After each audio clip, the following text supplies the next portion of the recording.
ആദ്യം ഷംസുദ്ദീനിലേക്ക്. ശ്രീ ഷംസുദ്ദീൻ, ഇന്ന് പ്രതിപക്ഷത്തിന്റെ ആക്ഷേപത്തിന് ശിവൻകുട്ടി മിനിസ്റ്റർ നൽകിയ മറുപടി തൃപ്തികരമാണോ? മിനിസ്റ്റർ പറയുന്നത് കേട്ടാൽ 2144 സീറ്റുകൾ മലപ്പുറത്ത് ഇപ്പോൾ അധികമാണ് എന്നാണ്. അത് വസ്തുതയ്ക്ക് നിരക്കുന്നതാണ്. അത് വളരെ വ്യക്തമല്ലേ? കാരണം ഇവർക്ക് പുതിയ ബാച്ചുകൾ അനുവദിക്കാൻ ഒരു വിമുഖതയുണ്ട്, അതിന് കഴിയുന്നില്ല. അതുകൊണ്ട് അവർ ഈ സാഹചര്യങ്ങളെ ഇങ്ങനെ തെറ്റായി വ്യാഖ്യാനിക്കുകയാണ്. വളരെ കൃത്യമാണ് നമ്മുടെ കണക്ക്. മലപ്പുറം ജില്ലയിൽ അത് ഏറെ രൂക്ഷമാണ്. മലബാറിൽ പൊതുവിലുമുള്ള പ്രശ്നമാണ്. പാലക്കാടുണ്ട്, കോഴിക്കോടുണ്ട്, വയനാടുണ്ട്, കാസർഗോഡുണ്ട്, കണ്ണൂരുണ്ട്, എല്ലായിടത്തും ഷോർട്ടുണ്ട്. ഞങ്ങൾ വളരെ കൃത്യമായിട്ട് ആ കണക്ക് അവതരിപ്പിച്ചു.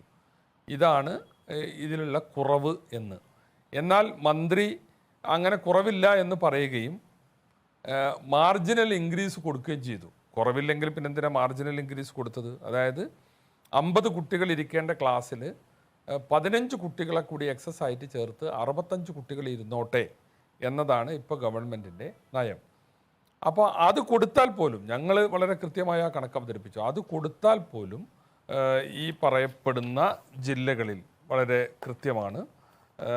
മലപ്പുറത്ത് 22,405, അതുപോലെ തന്നെ പാലക്കാട് 6,074, കോഴിക്കോട് 3,151, വയനാട് 368, കണ്ണൂരിൽ 1,389, കാസർഗോഡ് 3,023. ഈ മാർജിനൽ ഇൻക്രീസ് 30%. നമ്മൾ ആലോചിക്കണം, ദേശീയ വിദ്യാഭ്യാസ നയത്തിൽ കൃത്യമായിട്ട് പറയുന്നത് ഒരു ക്ലാസ് മുറിയിൽ 1:40 പാടുള്ളൂ. 40 കുട്ടികളിൽ കൂടുതൽ ഒരു ക്ലാസ്സിൽ പാടില്ല. പക്ഷേ ഇവർ പുതിയ ബാച്ച് അനുവദിക്കാതെ ഈ ഒരു തന്ത്രമാണ് പ്രയോഗിക്കുന്നത്. അതാണ് ഏറ്റവും പ്രധാനപ്പെട്ട കാര്യം. ഇന്ന് പി കെ കുഞ്ഞാലിക്കുട്ടി പറഞ്ഞൊരു വാചകവും ശ്രദ്ധേയമാണ്.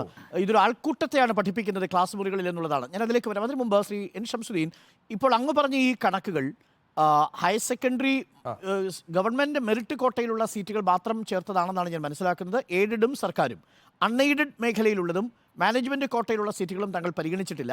ഒപ്പം പോളിടെക്നിക്, ITA പോലെയുള്ള ഡിപ്ലോമ കോഴ്സുകൾക്കുള്ള അവസരങ്ങളും താങ്കൾ പരിഗണിച്ചിട്ടില്ലെന്നാണ് ഞാൻ മനസ്സിലാക്കുന്നത്. ശരിയാണോ? അല്ല, അതുകൂടി പരിഗണിച്ചാലും, ഞാനിപ്പോൾ പറഞ്ഞ കണക്കിലതില്ല, പക്ഷെ അതുകൂടി പരിഗണിച്ചാലും ഷോർട്ടേജ് തന്നെയാണ്. ഓക്കെ, നോക്കൂ, വളരെ പ്രധാനപ്പെട്ട കാര്യമാണ് MLA ഇന്ന് സൂചിപ്പിച്ചത്.